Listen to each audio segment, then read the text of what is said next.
আসসালামু আলাইকুম সুপ্রিয় ভিউয়ার্স, আশা করি সবাই ভালো আছেন। যে যেখান থেকে আমার আজকের এই সুন্দর ভিডিও দেখা সবার প্রতি অনেক অনেক দোয়া রইল। নতুন একটা গার্ডেনিং ব্লগ শুরু করি আর আশা করি সবার ভালো লাগবে যারা গার্ডেনিং ব্লগ ভালো পায়। তো আজকে গার্ডেনিং ব্লগে শেয়ার করি আর এই যে দেখতে পারা কিছু মরিচের গাছ, এগুলা খাসা মরিচের গাছ, এগুলা লম্বা কালো খাসা মরিচের গাছ। তো বেশ কিছু গাছ আছিল আমার ঘরে, লাস্ট ইয়ার এগুলো আমি সারা করছিলাম। তো অনেকগুলা গাছ আছিল, অনেকগুলা গাছ আসলে নষ্ট হয়ে গেছে। এই তো বেশ কয়েকটা রয়েছে। তো 2-3 দিন হয়ে যার এখানের মাঝে আসলে আমার ঘরে বিড়াল আছে, বিড়ালে গাছগুলা উঠাইয়া ফেলাই দিছিল। তো এখন দেখা যার কিছু গাছ এই যে আগে প্রথমে এই গাছগুলা মরছে, এগুলা উঠাইয়া ফেলাইছিল। তারপরে দেখা যায় এগুলা নষ্ট হয়ে যার আরও কিছু গাছ যেগুলো উঠাইয়া ফেলাইছে। তো আমি বেশি করে পানি দিয়া রাখছিলাম 2-3 দিন আগে। এখন দেখা যার গাছগুলা ওকে আছে, বাট কিছু গাছ নষ্ট হয়ে যায়। তো আমি চাই আর এগুলা ট্রান্সপ্লান্ট করতাম এই ফটের মাঝে থাকলে হয়তো আবারও বিড়াল এগুলা নষ্ট করে লাইব, আর গাছগুলো হয়তো নাও বাঁচতে পারে, কারণ অনেক পানি দিছিলাম নিচে, পানি দিয়ে এগুলা ক্লিন করিয়া নিছিলাম বাড়া থেকে। তো এগুলো আমি আজকে কীভাবে ট্রান্সপ্লান্ট করি এগুলো শেয়ার করবো। তো যদি ভালো লাগে আমার আজকের এই video please like share and comment করবা। যারা অলরেডি আমার চ্যানেল সাবস্ক্রাইব করছেন থ্যাংক ইউ সো মাচ। আর ফেসবুক পেজ থেকে যারা দেখরা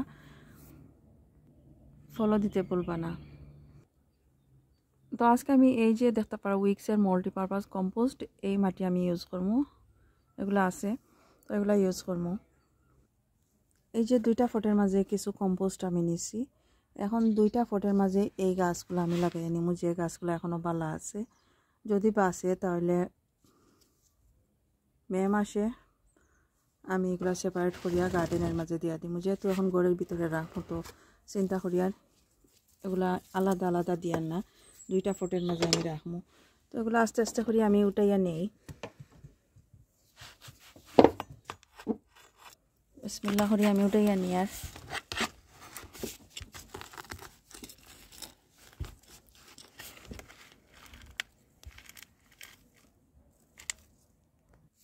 এই টবের মাঝে আমি এখানে মাঝে একটু গর্ত করে নিই। আর নেওয়ার পরে এই যে গাছ উঠাইয়া নিছি, এই গাছটা আমি বিসমিল্লাহ করে এখানে দিয়া দিয়া এই বছর গাছ আছে মনে করছি, এই কারণে আর নতুন করে কোনো চারা করছি না। অনেকগুলা গাছ যেহেতু আছে এই কারণে আর নতুন করে চারা করছি না। তো 3টা চারা এই ফটের মাঝে দিয়া দিব। একটা দেওয়ার পরে আমি একটু মাটি দিয়া দিলাম, এইখানের মাঝে আরও একটা দিয়া দিয়া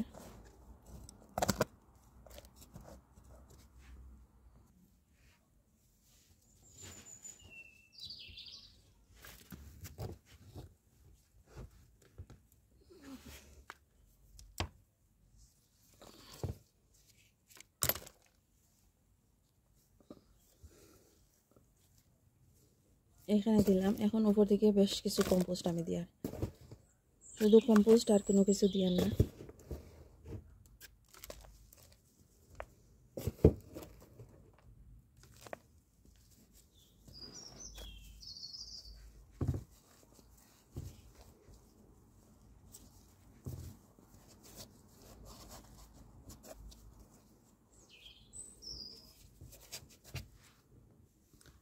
তিনটা গাছ আমি একটা টবের মাঝে দিয়া দিলাম। আশা করি আর 3টাও যদি নাও বাঁচে, একটা অথবা 2টাও বাঁচিব। তো এইভাবে এই যে আরও কিছু গাছ আছে, এই গাছগুলো আমি পটের মাঝে ট্রান্সপ্লান্ট করিয়া নিমু। গাছগুলো লাগানি হয়েছে, এখন আমি পানি দিয়া দিব। মাটি কিছুটা ড্রাই আছে, অল্প কিছু পানি দিব, বেশি পানি দিতাম না। জাস্ট গাছের গুড়ার মাঝে অল্প একটু পানি দিয়া দিয়ার, যখন দরকার হইব আবারও ড্রাই হয়ে যাব তখন আবারও পানি দিয়া দিব। আর এই গাছগুলো আমি ঘরের ভিতরে নিয়ে রাখি দিব। যে সময় দেখবো যে ওয়েদার একটু ভালো হয়েছে আর গাছও যদি বাঁচে মে মাসের মাঝামাঝি সময়, তখন আমি এই গাছগুলো আবারও গার্ডেনে সেপারেট করিয়া একটা একটা করিয়া আমি রাখবো। আর এখন আমি ঘরের ভিতরে নিয়ে রাখি দিয়ার। তো যদি ভালো লাগে আমার আজকের এই video please like share and comment করবা। তো এখন আমি বিদায় নিচ্ছি, আবারও নতুন কোনো ভিডিও নিয়ে আইমু সবার সাথে শেয়ার করার লাগে। ভালো থাকুক সবাই, আল্লাহ হাফেজ।